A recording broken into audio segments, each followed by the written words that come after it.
Hi, my name is Ed. I'm from Burton Waters Boat Sales in Lincoln. Following on from our video last week where we're doing a video on a Azimuth 54 over in Hull, we're over the water this time in Grimsby doing another one on this Trader 575 we have for sale. So 2005 build, 2006 model, and as ever we'll have a look on board and show you the ins and outs and see if it's something you might like.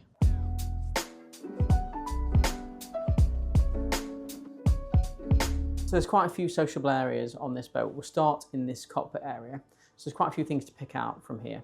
So first and foremost, you've got the big dining table here. So if you've got guests, if you're having eating on board, it's a nice big space to eat. It's not compromised really by anything.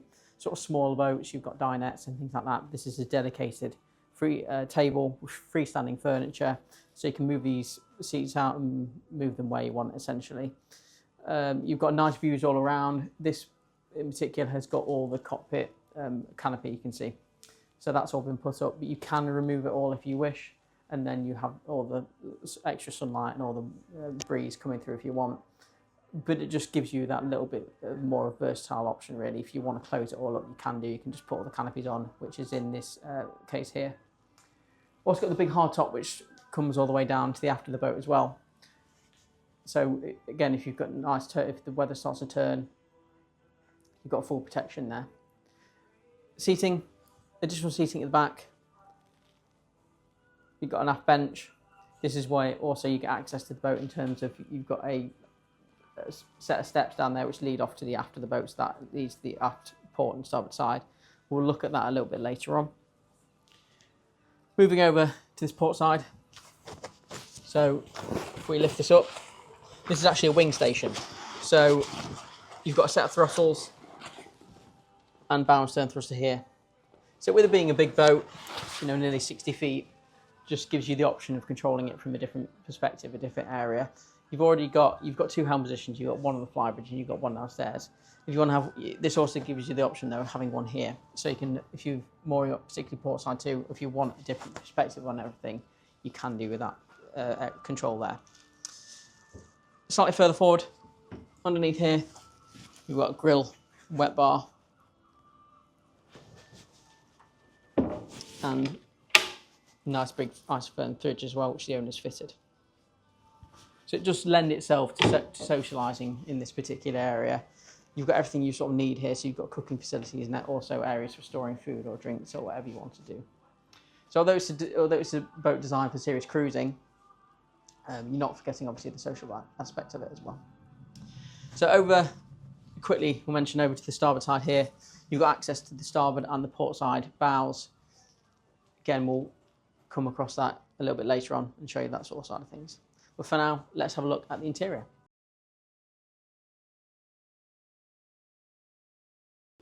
Okay, so when you move down from the cockpit area into this saloon area, it's more of a comfy space. So this is where you come in at night time, for example, you want to relax. You've got seating area over to the starboard side, so you've got single seats that extend over to the port side.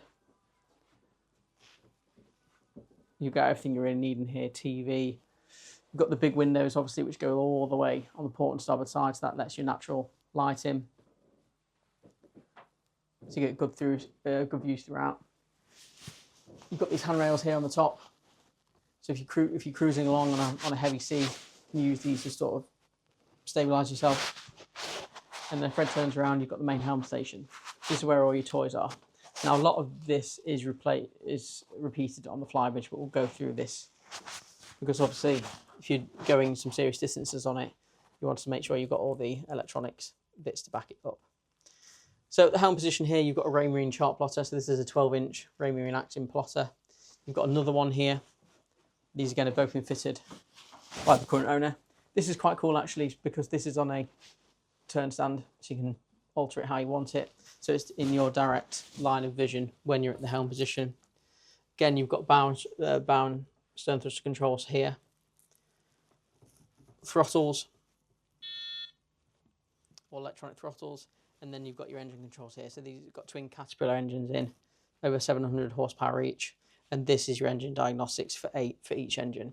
So you can see here we've just got on the port side just over 1,199 hours on the port and 1,197 on the starboard. Other things, got trim tabs up here speed, depth, got a rudder indicator, autopilot, and these are your fin stabilisers. So when you're moving along, you've got fins which stop the roll of the boat a little bit and give you a bit of a more gentle passage. Over to the starboard side, you've got this big heavy duty door which gives you access to the starboard side. Engines, if you want to do any sort of mechanical checks and things like that, you can get there's two ways of accessing it. Directly into the floor here, which Fred will do a cutaway to a shot now. So you've got your generator under here, so it's a 13.5 kWA generator. Then you've got your engine sitting a little bit further back from there. But you can get access through the galley, which we'll show you as we go down that sort of area. So let's have a look at the accommodation. So two forms of accommodation on this boat. You've got the aft cabin, which is more of your master owner's cabin. As we walk down here, over on the port side, you have got a bunk, so you can use it as a cabin. The owners currently use it as a storage area, but it's great if you want to have some sort of office as well. So you can see you've got a desk there with a stool that pulls out. It's worth noting that you have got air conditioning to the cabins and to the main boat in general, but you've also got a diesel heating system, so it's a wet diesel system. Nice big double bed in here, and Fred's pointing out, nice lit cupboards on the starboard side here as well. You just get that air of quality when you're coming on the boat, really. It is designed for doing long distances. The owner spends a good period of time on the boat. He went around the UK in it, lived on it for quite a while. So it's got all the amenities you really sort of need, and we'll see that more obviously when we go have a look at the galley area as well. In here's your day heads, but also doubles up as an ensuite for the forward cabin, and so you've got a separate shower there. So one of the things you notice when you first come down the galley is just how usable a space it is. Got nice big worktops. It's got a coffee machine, for example, the owner's got on this one, but you've got space to prepare food. Owner fitted this, so it's a electric hob. Also got a oven down there. Over to Fred's left, there's a fridge. No freezer on it. The previous owners took the freezer out. They just used it as a storage space. Behind us here now, this is what I was talking about, the usability of it. You've got a washing machine here, and that's a dishwasher as well. So it just offers you the creature comforts of home, really. So if you wanted to take the boat out for extended stays, you have got the ability to make it a lot more comfortable. And then following on from that, directly from the galley, is you've got your main aft cabin. So this is a sort of standout feature of the boat, really, in terms of accommodation. It's got nice big windows. The first thing you sort of look at when you get into this area is just these two windows here, which give you a really good view out the stern of the boat. But also act as giving you some nice light, natural light that comes in here as well. It's a nice big double bed, and then just storage for days, really. So you've just got nice big cupboards running throughout. Obviously, if you're spending a lot of time on the boat, you want as much storage as possible, really, and this boat's really got it.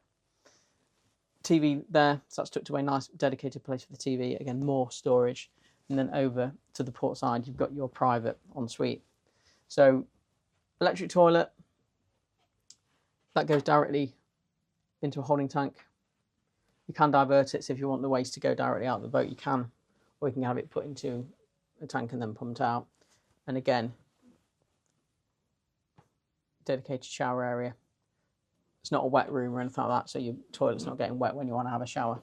So it's just little details that make life on board just really pleasant. Okay, we're on the flybridge area of the boat now. So, like I said, with the interior instruments downstairs, everything's pretty much repeated up here. So we've got two Raymarine plotters. These are both 9-inch, so downstairs they're 12, so they're a little bit smaller up here. But you've still got all your Raymarine instruments, so you pull these off. Got a depth gauge, rudder indicator, speed gauge, throttle control head. Now this was replaced by the current owner as well. Bow and stern thruster controls up here as well. autopilot, trim tabs, all your engine controls and information data. It's more manual up here, whereas downstairs we saw it was all digital on the dials. But you get a really good view out here. You see the bow of the boat really easily. It's just a nice vantage point really to helm your boat. Has got seating up here as well, so all the cushions here in the boat at the minute, but the owner takes them out, all covered individually by these covers here. You've got a helm seat, seating area on the left side. Directly back here, got some more cushions that we put down to create more of a sun pad, and then you can see on the back there you've got the crane which can lift a tender up there as well. So it takes the sort of hassle out of having a tender or a dinghy on your bathing platform, which can get in the way. You've got a dedicated space for it on the chocks there. We look directly above on the radar arch. Got your open array radar. Over the left hand side, that's satellite TV. The boat's also got Wi-Fi built in as well. So we're on the port side now, so we'll just give you a quick viewpoint of what it's like to walk to the bow. So nice big wide side decks. This comes up as well, so it's nice and safe. Big sturdy handrails, both on the stanchions here and on the roof section. And then you can walk to the bow really easily. It doesn't feel compromised in any way. Nice big area at the bow here, so you can use that for seating if you want. It's the sort of area you've got a lot of options. You can do what you want really. Moving to the bow section, again, all this is teak, and then you've got 2 anchors at the bow here. Same thing on the port side as you walk down. So you can see you've got direct access to the helm door we pointed out a little bit earlier, which gives you a direct link to the starboard side and up to the bow for doing all your lines, etc. And you can see the steps which lead directly back up to the cockpit area we were at earlier. Thank you for taking the time to watch this quick video we've done on the Trader 575 we have for sale. It's a boat you really need to come on just to appreciate how nice it is. But as ever, the link for the boat is in the description below. Remember to like and subscribe, and we'll see you on the next video.